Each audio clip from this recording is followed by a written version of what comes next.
Visitando también el curso bíblico. Sabes que hay un curso disponible llamado Biblia Fácil Apocalipsis.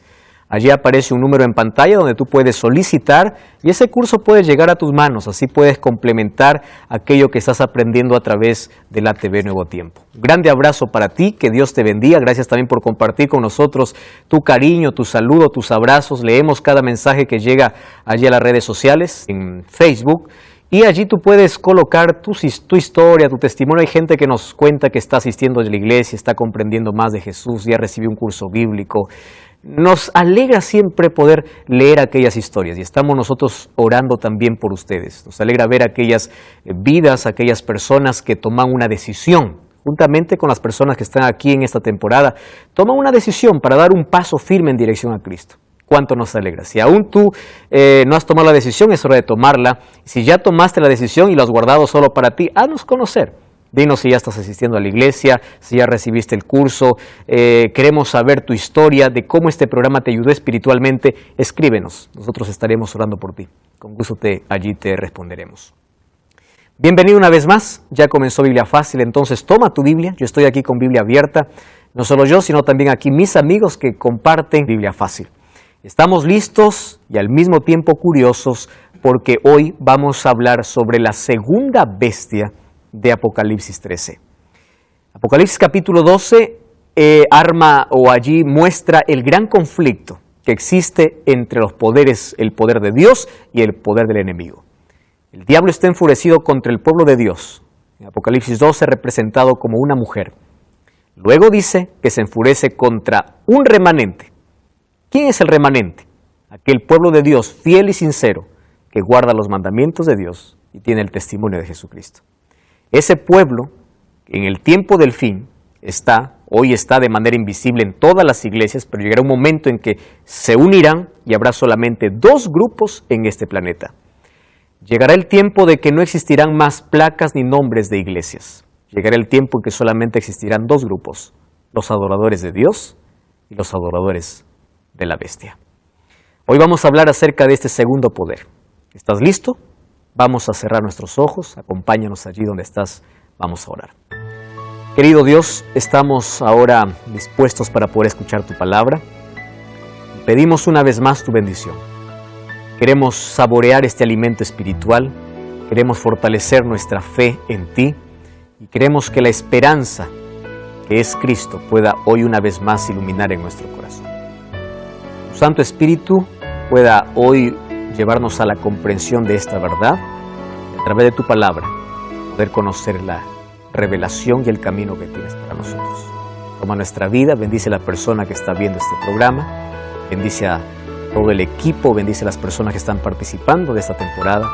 Una vez más, en tu nombre abrimos tu palabra con la seguridad de que vamos a comprender el mensaje que tú tienes para nosotros. En nombre de Jesús. Amén. Hoy nuestro tema es la bestia que sube de la tierra. Bestia en profecía, ¿qué representa? Poder, ¿correcto? El primer poder subió del mar, muchedumbre de gente. Entonces este poder salió de allá de Europa, ¿verdad? Cuando Roma imperial dejó de existir, allí vino la continuación de la Roma papal. Apocalipsis capítulo 13 nos habla de dos poderes, del poder de Roma papal, especialmente actuando en el tiempo del fin. Sin embargo, nos llama la atención más aún, porque a partir del versículo 11 del capítulo 13, presenta allí Juan otra bestia. Él recibió allí en visión no solamente la bestia que sube del mar, sino una bestia que sube de la tierra. Vamos a leer entonces Apocalipsis capítulo 13, versículo 11. Apocalipsis 13, 11. Felipe, ¿puedes acompañarnos ahí en la lectura? Vamos a leer. Después vi otra bestia que subía de la tierra. Tenía dos cuernos semejantes a los de un cordero, pero hablaba como un dragón. Wow, impresionante, ¿no? Nos impresiona desde que sale. Algunas cosas que nosotros tenemos que ver aquí. La primera sube del mar, ¿verdad? Esta bestia que sube del mar gana la admiración y gana la lealtad de todo el mundo y en un momento va a ser de que todos puedan adorarlo. Hoy vemos como este poder, este sistema religioso, está ganando la gracia y el cariño de todo el mundo, está uniendo a todo el mundo. Sin embargo, hay una segunda bestia, y allí Felipe leyó, es una bestia que sube de la tierra, no es del mar, ahora es de la tierra. Tenía 2 cuernos semejantes a la de un cordero, pero hablaba como dragón. ¿Qué cosa es lo que sorprende aquí? Primero, que sube de la tierra. ¿Recuerdan ustedes que en Apocalipsis capítulo 12, la tierra ayudó a la mujer? ¿Se acuerdan ustedes de esa expresión? Cuando decía que la tierra ayudó a la mujer, estaba hablando de los lugares desolados donde el pueblo de Dios huyó, lejos de las doctrinas y de las enseñanzas falsas que se tenía y también de la persecución de la Edad Media. Ahora, de la misma tierra, es decir, de lugares desolados, nace un poder. No significa que era un lugar donde era un desierto completo, significa de un lugar poco poblado. Quiere decir que si la tierra ayudó a la mujer, significa que los hijos de Dios huyeron a lugares pocos poblados, se aislaron. Ahora, de un lugar poco poblado surgiría una segunda bestia o segundo poder. Otra cosa que aquí llama la atención es que las 2 bestias tienen más o menos una semejanza al ángel. ¿Recuerdan ese ángel poderoso que tenía un librito en la mano?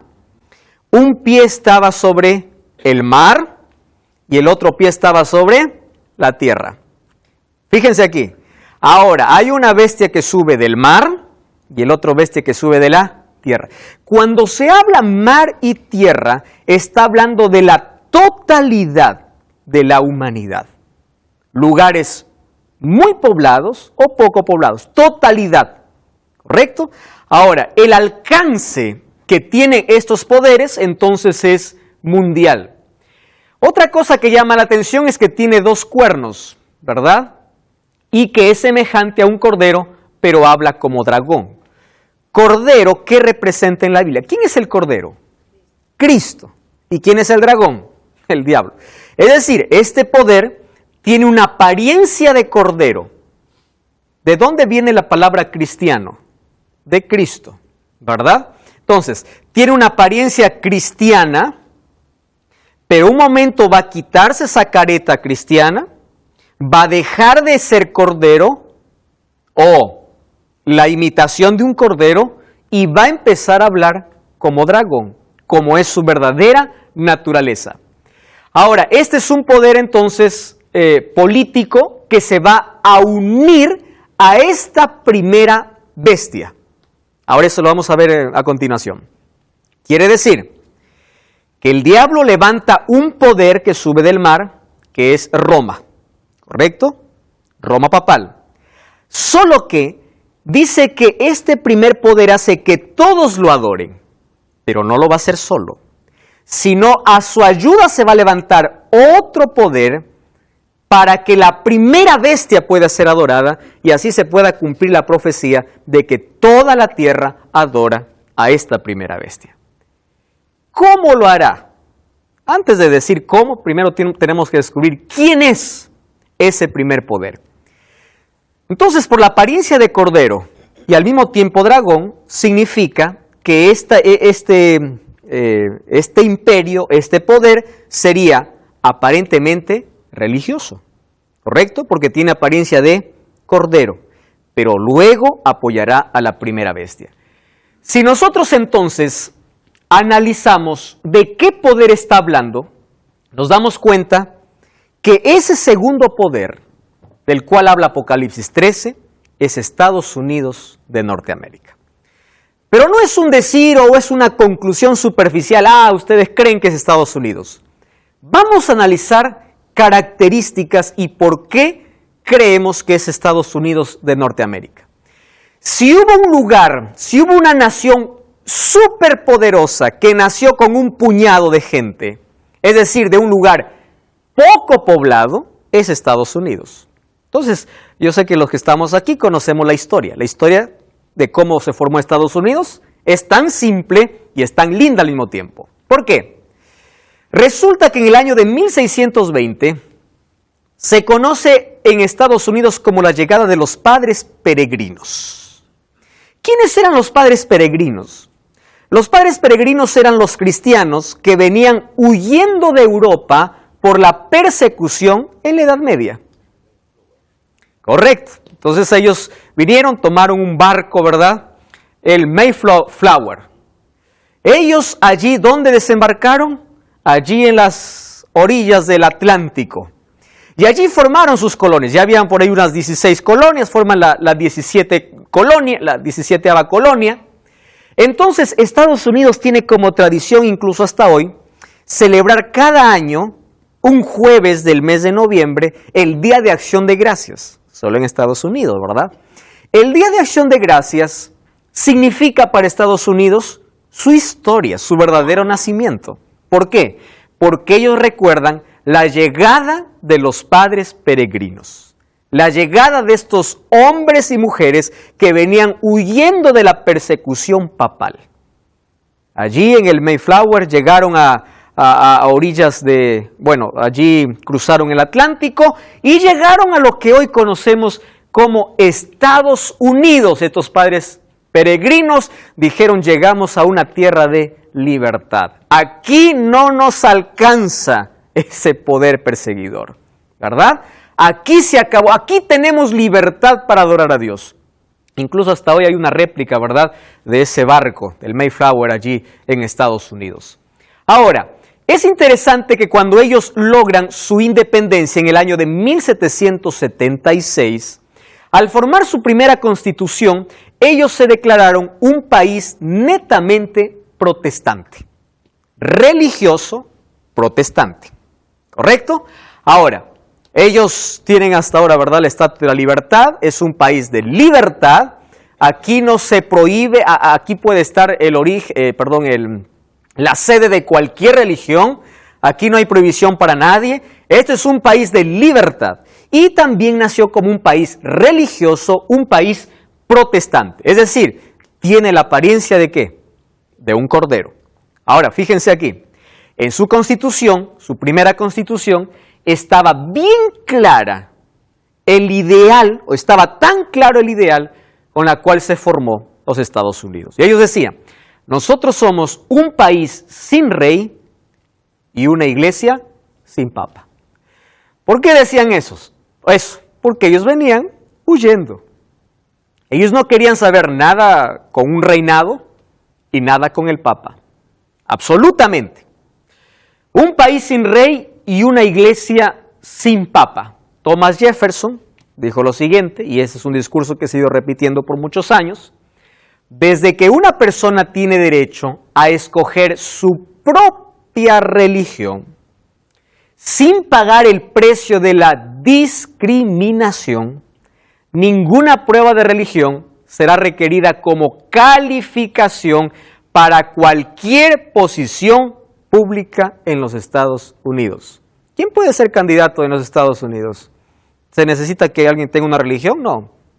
Cualquiera. De cualquier religión. ¿Por qué? Porque ellos tenían claro desde un comienzo, religión y política no están casados, señores. Tú puedes ser de cualquier religión y tú puedes ser un político. ¿Por qué? Porque son dos cosas totalmente separadas. Es por eso que tiene dos cuernos o dos poderes separados. Político a un lado, religioso a otro lado. Totalmente independiente. Entonces, ese discurso siempre se ha repetido. Lo interesante es que en el versículo 12 de Apocalipsis capítulo 13, dice lo siguiente: esta bestia ejerce toda la autoridad de la primera bestia. Y en presencia de ella, hace que la tierra y sus habitantes adoren a la primera bestia, y una vez más repite, para que nadie se confunda, y dice, cuya herida mortal fue sanada. 1798. Herida mortal, curada. Ahora cada vez está no solamente curada, sino está deslumbrante, ¿verdad? Dice, esta bestia se unirá, quiere decir que en un momento la segunda bestia se unirá a la primera bestia. ¿Pero para qué se unirá? Para que toda la tierra pueda adorar. Su intención no es ser adorado a la segunda bestia, su intención es que toda la tierra pueda adorar ¿a quién? A la primera bestia. Ahora fíjense, de paso, ustedes saben que este papel también es otra imitación de los poderes divinos. ¿Quién es el encargado de glorificar a Cristo, de glorificar a Dios aquí en la tierra? Es el Espíritu Santo. Es de llevar a todas las personas que puedan adorar ¿a quién? A Dios. Y el diablo levanta un falso espíritu. Así como Dios, ¿verdad?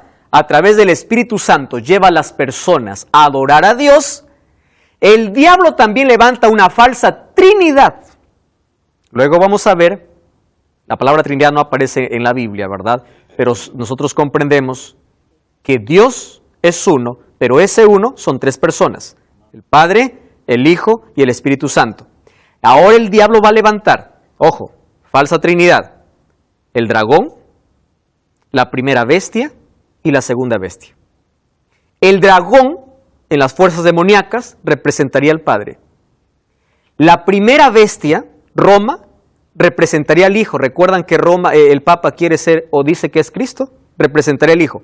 Y la segunda bestia, ¿a quién representaría? Al Espíritu Santo. ¿Por qué? Porque así como el Espíritu Santo lleva a las personas a adorar a Dios, la segunda bestia lleva a las personas a adorar a la primera bestia. Una falsificación completa. El diablo es tan astuto, es por eso que puede engañar tan fácilmente, porque puede tomar las cosas divinas y puede allí deteriorarlas y hacerlas a su gusto para robarse la adoración. Muy bien, estos dos poderes un día se unirán. Hoy no solamente se dan la mano, en un momento se van a abrazar y juntos van a lograr un objetivo totalmente diabólico. Quien está detrás de todo esto es el dragón, recuerden. El dragón es quien da poder a estas bestias.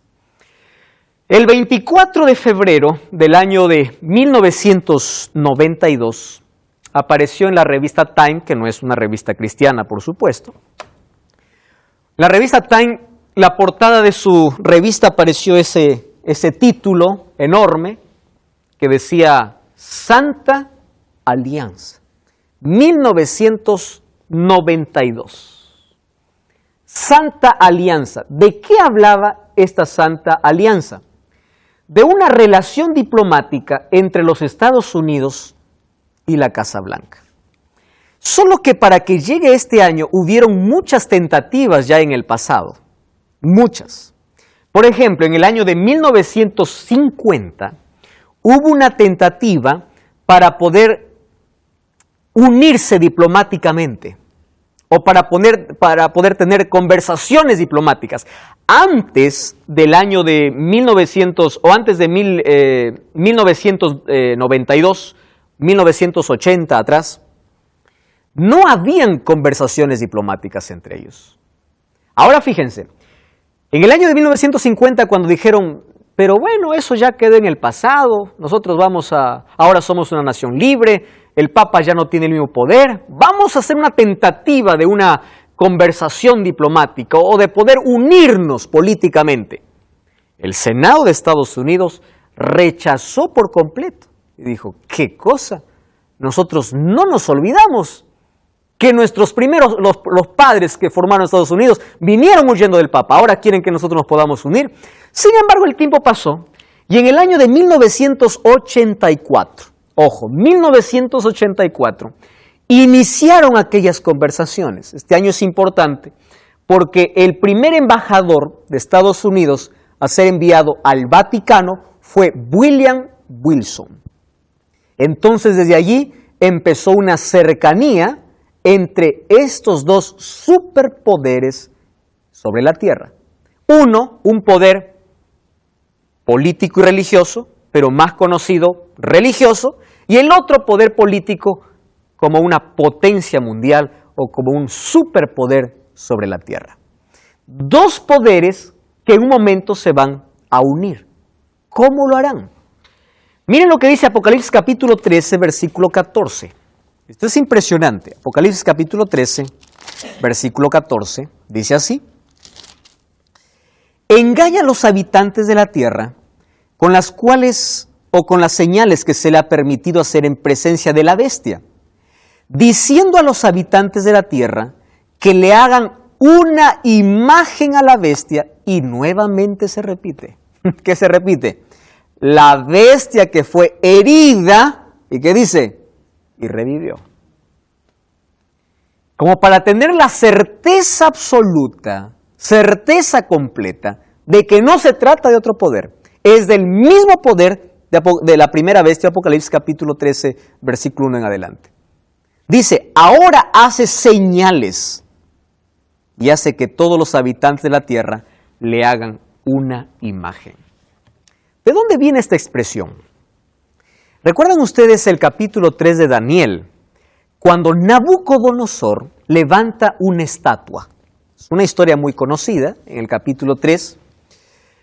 En el capítulo 2, Nabucodonosor tiene un sueño, y el sueño es que hay una estatua, cabeza de oro, pechos y brazos de plata, vientre de bronce, piernas de hierro, pies hierro con barro cocido. Y al final del sueño aparece una piedra, y esta piedra viene y destruye toda la estatua. ¿Qué cosa representaba esa piedra?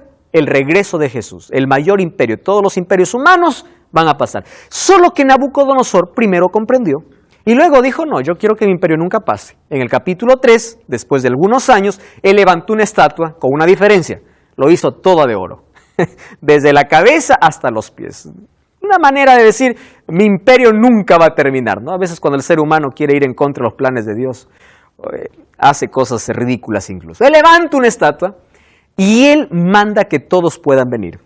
Allí coloca instrumentos, coloca músicos y dice, al son de la trompeta, todos se van a arrodillar ante la estatua. Dentro de ese grupo habían 3 jóvenes hebreos, que eran los amigos de Daniel. Daniel no estaba probablemente porque estaba de comisión en algún otro lugar. Él era, recuerden, él tenía un cargo público allí en Babilonia.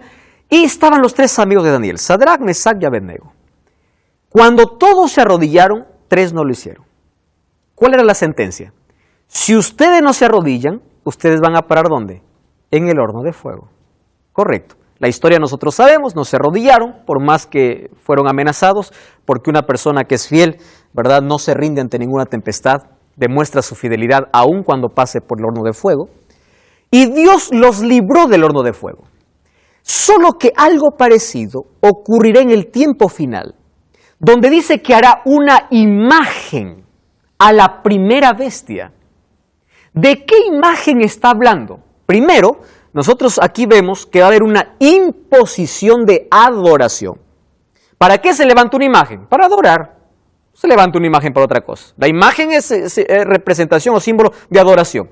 Solo que la adoración va a ser impuesta porque dice que va a obligar o va a hacer de que todos puedan adorar. Cuando se habla acerca de imagen, aquí nosotros encontramos un asunto interesante. Miren aquí. El problema de la crisis final será una sola palabra: adoración. ¿Cómo termina el gran conflicto?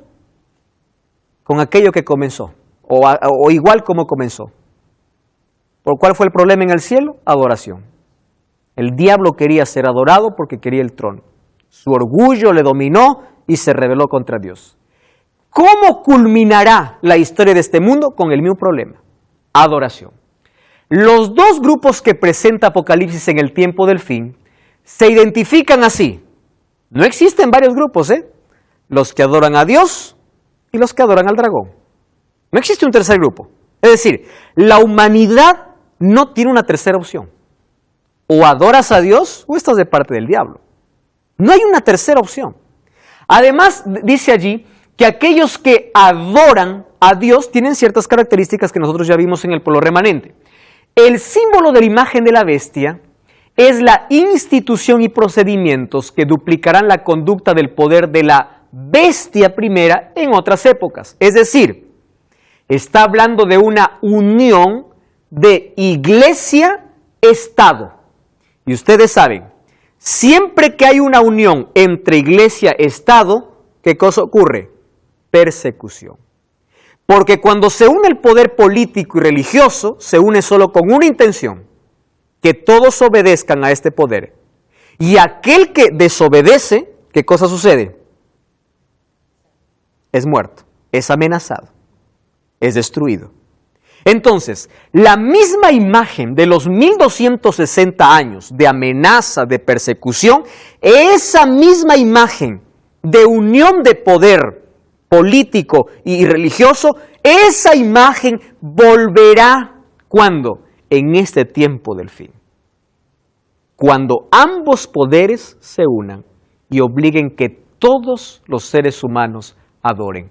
Versículo 7 del capítulo 13 dice: se les permitió hacer guerra contra los santos y vencerlos. Está hablando acerca de la primera bestia, es decir, esa misma imagen ahora se repetirá con este segundo poder.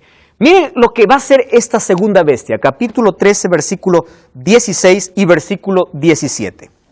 Dice así: y hacía que todos, grandes y pequeños, ricos y pobres, libres y esclavos, se les pusiera, ¿qué cosa dice? Una marca, ¿dónde? En la mano derecha o en la frente, no solo allí. Y que ninguno pudiera comprar ni vender, sino el que tuviera la marca o el nombre de la bestia o el número de su nombre. Y aquí hay sabiduría. El que tiene entendimiento cuenta el número de la bestia. Es un número de hombre. Su número es 666. Un enigma aquí por descubrir. ¿En qué momento ocurre eso? Ya vimos quién es la primera bestia. Ahora, cómo la segunda bestia se unirá a este primer poder y llevará a toda la humanidad para que pueda adorar a esta primera bestia. Mas, ¿cómo esto se logrará? ¿Qué cosa es lo que tiene que ocurrir? Allí Pablo estaba levantando la mano antes de ir a la pausa. Sí, Pablo. Veo que todo esto apunta a la religión mundial, que será el ecumenismo, ¿no? Uno ve hoy todas las tendencias religiosas, todos los grupos religiosos. Sí. No hablo denominacionales, digo grupos cristianos, musulmanes, todos hablan de eso, ¿no? De el amor. De una unidad. El amor nos une. Y hay una frase muy popular, ¿no? Pero que no deja de ser cierto, que es mejor estar separados por la verdad que unidos por el error. Wow. Y eso me lleva a mí a pensar también en los cristianos de Berea. Cuando el apóstol Pablo, que no era cualquiera, hablaba y enseñaba, ellos no tragaban todo eso. Bueno, vamos a ver si lo que él dice concuerda con lo que dice la Escritura, ¿no? Y yo creo que en este tiempo lo que nos puede mantener con las luces alertas y atentos es la Escritura, es la palabra de Dios. Porque otra cuestión es las señales. Porque hoy uno ve todo un movimiento de señales, de milagros, esto y aquello, ¿no? Pero uno va a conocer la verdad y la mentira no por las señales, sino por los frutos y por la doctrina que se enseña. Es la Biblia nuestra base de todo. Gracias, Pablo. Qué extraordinario allí ese comentario, ¿verdad? Y a eso en ese tiempo estamos ahora, Pablo. La frase que mencionaste es tan correcta porque hoy tanto se habla de una unidad basada en el amor, incluso tomando el texto de Jesús, la oración sacerdotal de Jesús de San Juan 17, diciendo: quiero que todos puedan ser uno. Está hablando de qué tipo de unidad, y tú mencionaste algo interesante. Y la verdad es la palabra de Dios. Jesús es el camino, la verdad y la vida. Y su palabra es el fundamento de toda verdad.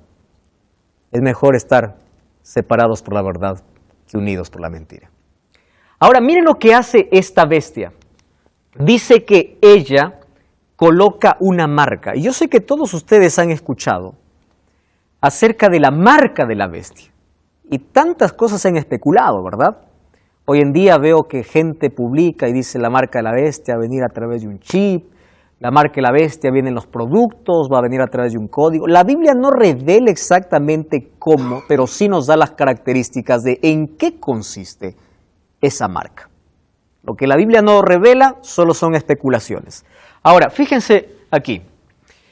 Cuando dice que va a poner una marca, presten atención, en la frente y en la mano, esto es simbólico, ¿verdad? Frente es símbolo de sabiduría, conocimiento, decisiones, pensamiento. Mano es símbolo de trabajo. Solo que presten atención aquí. Ustedes saben que la marca en la mano o en la frente es una alusión de lo que en el libro de Deuteronomio ya se decía, que venía de parte de Dios para su pueblo. Fíjense, la exigencia de recibir la marca en la mano derecha o en la frente evoca ya un mandato divino. Otra vez aquí el diablo falsificando.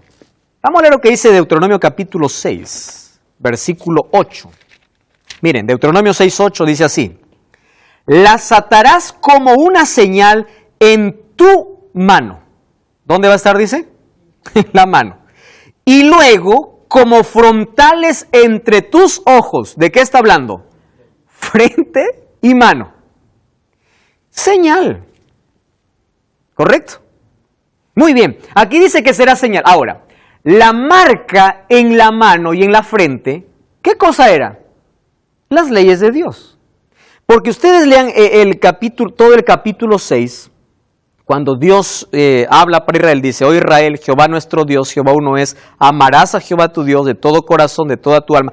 Las palabras que te mando hoy estarán en tu corazón, las repetirás a tus hijos, las hablarás estando en tu casa, etcétera, etcétera. ¿Qué cosa tenían que repetir? La Torá, la ley, la instrucción, la ley divina. Eso tendría que estar ¿dónde? En su frente, y dice la atarás ¿a dónde? A tu mano. Ahora, ellos consideraban amar a Dios de todo corazón, con todo el alma y con todas las fuerzas. ¿A qué se refería? A tener las instrucciones de Dios ¿dónde? En su mente. No en algo escrito, en la cabeza. Eso representaba para el pueblo de Israel entonces amar a Dios con todo el corazón. Corazón representa el pensamiento, ¿verdad? En la Biblia, el cerebro, donde se generan las decisiones, etcétera, etcétera. Allí es donde sería guardada la ley de Dios, la instrucción de Dios. Muy bien. La exigencia de la bestia entonces es tener la marca en la mano, en la frente. ¿Qué cosa representaría aquí?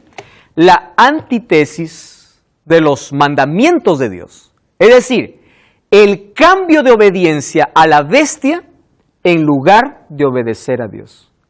Dios quiere colocar su ley y su palabra y su instrucción en la mente. El diablo dice: no, yo voy a colocar mi marca en la mente. Y aquí hace alusión a lo que dice Deuteronomio capítulo 6. Mano y frente. Mano símbolo de trabajo, frente símbolo de conocimiento. La verdad probatoria entonces para el mundo en la crisis final está centrada en un asunto de adoración apropiada. El asunto es adoración.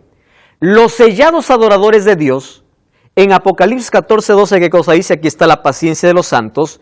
Los que guardan los mandamientos de Dios son los que guardan los mandamientos de Dios. Es decir, presten atención aquí, en la crisis final, los mandamientos de Dios surgirían como una norma de lealtad. No estoy hablando de salvación, porque el pueblo de Dios siempre se salvó por gracia.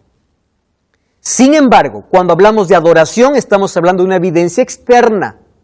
Entonces, la norma de lealtad, que tiene que ver estrechamente con adoración, ¿con qué tiene que ver? Con la ley de Dios, con los mandamientos, allí basado en Deuteronomio capítulo 6, versículo 8. Entonces dice que aquellos que no tengan la marca, ¿qué cosa es lo que no pueden hacer? No pueden ni comprar ni vender a menos que no tengan la marca allí. Ahora, es interesante, si existe un sello de Dios, que es su ley completa, y nosotros ya vimos cuando hablamos de sello, de que hay un mandamiento que dice específicamente cuál es su sello, y es el día sábado, ¿cuál sería lo contrario a ese sello? Un día impuesto por encima de ese sello. Presten atención a lo que voy a decir acá. El domingo no es la marca de la bestia ahora.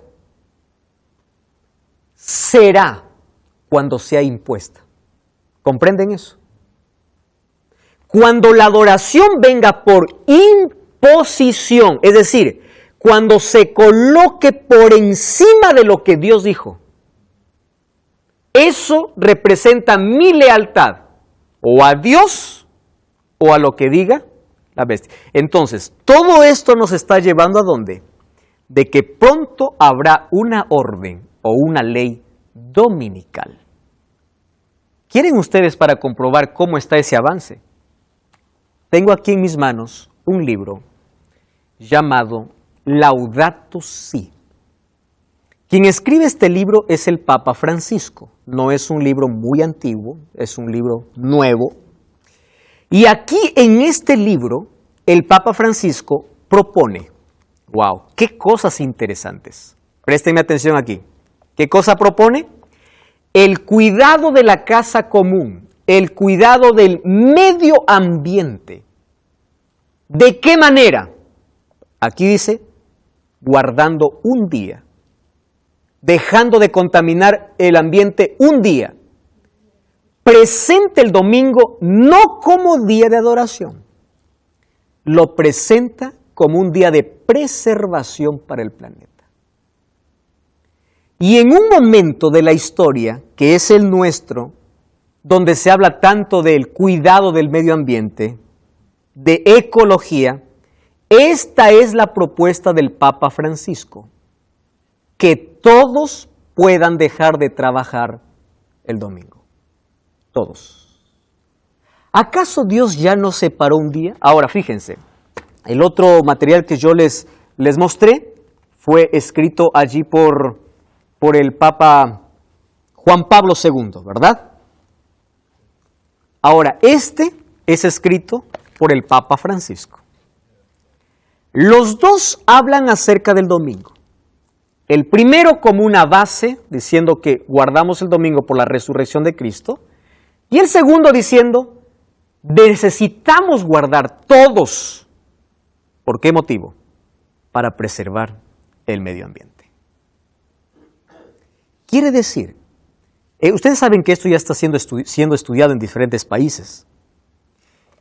Y en algunos países, incluso aquí de Sudamérica, ya hay incluso leyes locales, donde está totalmente prohibido poder comprar, poder vender, poder negociar el día domingo. ¿A qué cosa estamos llegando? A una pronta ley dominical. Y en esa ley dominical, cuando sea impuesta una adoración por encima de aquel que Dios colocó, entonces se convierte ¿en qué? En marca. Conocimiento. Frente. ¿Qué más? Trabajo. No puedes comprar y no puedes vender. Es decir, esto es un asunto tan serio que el versículo 15 dice, se le permitió infundir aliento a la imagen de la bestia para que esa imagen, o para que la imagen hablase y hiciese matar a todo aquel que no le adorase. ¿De qué estamos hablando? De una imposición de adoración. ¿Acaso eso no es lo que hizo Nabucodonosor? ¿Acaso es lo que no, eso es lo que hizo, no es lo que hizo el Papa en la Edad Media, en los 1260 años? Imposición de normas, de dogmas y de tradiciones. Ahora, aquel que no hace eso, entonces fue dado poder ¿para qué? Para que pueda ser muerto. Entonces nosotros encontramos, desde hace algún buen tiempo, cómo las conversaciones han ido de menos para más, ¿verdad? Y cada vez nosotros encontramos una cercanía extraordinaria, diversas negociaciones y diversas conversaciones. No nos interesa saber las conversaciones secretas. Lo que sabemos es que la profecía dice que un día estos dos poderes se unirán. Entonces, cuando se unan estos dos poderes, ellos impondrán una adoración falsa. Ahora, los mandamientos de Dios no son señal o no son la causa de la salvación. Serán señal de lealtad y de obediencia. Aquello que dividirá a estos dos grupos. Ahora el versículo 18 dice, aquí hay sabiduría y el que tiene entendimiento cuenta el número. Bestia es poder, pues su número es de hombre. ¿Qué día fue creado el hombre? Sexto día. El 6 es un número de hombre. Casi 7. No alcanza el ideal divino. Casi 7. Y cuando se repite 3 veces 6, aquí hace alusión a muchas cosas. ¿Cuántas veces se dice santo, santo, santo? 3. Santo, santo, santo. Existe Padre, Hijo y Espíritu Santo. Ahora el diablo, usando el número, no el diablo, la bestia usando el número de desobediencia, o aquí simbólicamente se usa el número de desobediencia, repitiendo el doble. Miren esta arrogancia o esta imposición, o miren aquí esta manera de poder sobreexaltarse sobre los planes divinos. 6, 6, 6. Y este 666 vino del sistema sexagesimal que heredamos todos nosotros de Roma. Allí, por ejemplo, cuando Babilonia quería contar al Dios más pequeño, lo contaba con el número 6. Cuando Roma quería contar a sus dioses locales, era con el número 60. Y cuando quería contar la totalidad, era 600. Si nosotros unimos 600 más 60 más 6, saldría 666. Es decir, esto es símbolo de idolatría completa, donde uno obedece una orden divina antes que una orden, o una orden humana antes que una orden divina. Número 6 es humano, no alcanza el ideal divino y está en contraste allí con el 7 de la deidad. Ahí en el capítulo 1, versículo 4, se repite muchas veces 7, 7, 7. Ahora comienza con 666, símbolo de desobediencia y deslealtad a Dios. Amigos, vivimos en un momento muy solemne y especial de la historia. La batalla de la crisis final es una batalla en la mente. No es una guerra política o militar. Ambos poderes queriendo conquistar al ser humano. Esto tiene que ver con nuestras decisiones. La prueba de la crisis final será adoración. ¿A quién estás adorando? Ahora existen 3 grupos. ¿Cuáles son esos grupos? Aquellos que aman el Evangelio y tienen compromiso con el Evangelio. A mí me interesa mucho aquella expresión que Pablo mencionó. Los bereanos no estaban dispuestos a hacer lo que alguien les diga simplemente porque lo dijo. Ellos iban a las Escrituras para ver si las cosas eran así. Ahora, aquellos que aman el Evangelio y aquellos que tienen un compromiso con el Evangelio seguirán siendo fieles. Sin embargo, existe un segundo grupo, aquellos que rechazan por completo el Evangelio. Aquellos que rechazan por completo el Evangelio, porque en su cabeza, en su mente tienen tanta filosofía de humanismo y de tantas otras cosas, ya están decidiendo a quién adorar. Sin embargo, lo que más me llena de tristeza es un tercer grupo que existe. ¿Sabes cuál es ese tercer grupo? El grupo indiferente.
El grupo indiferente es aquel que sabe qué cosa es lo que tiene que hacer, pero no lo hace.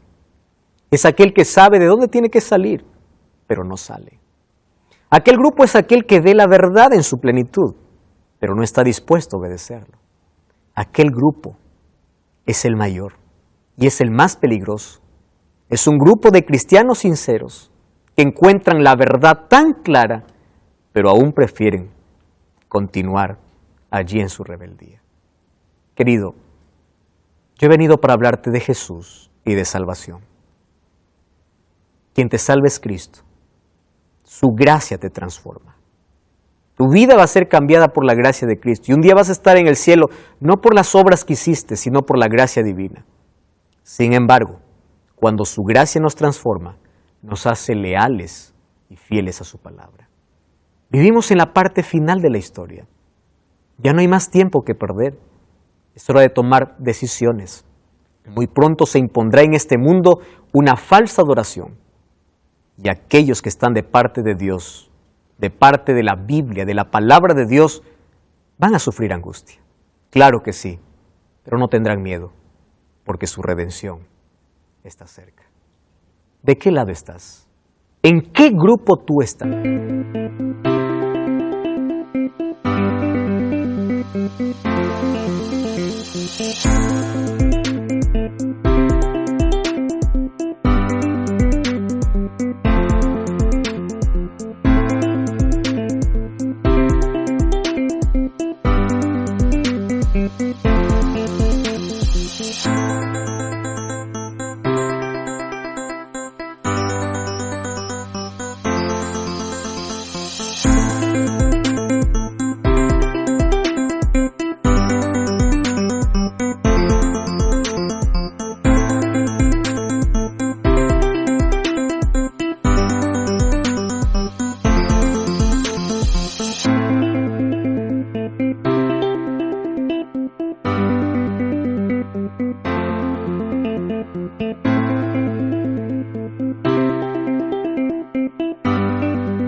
Hoy Dios quiere colocar su palabra en tu vida de manera clara. Probablemente para muchos esto es un tema muy chocante. Probablemente te sientes frustrado o estás analizando allí en tu vida. Mas hoy yo te voy a pedir algo. Aférrate a Dios y pide que el Espíritu Santo pueda seguir iluminando tu mente para que puedas aceptar aquella verdad y lo puedas abrazar en tu corazón.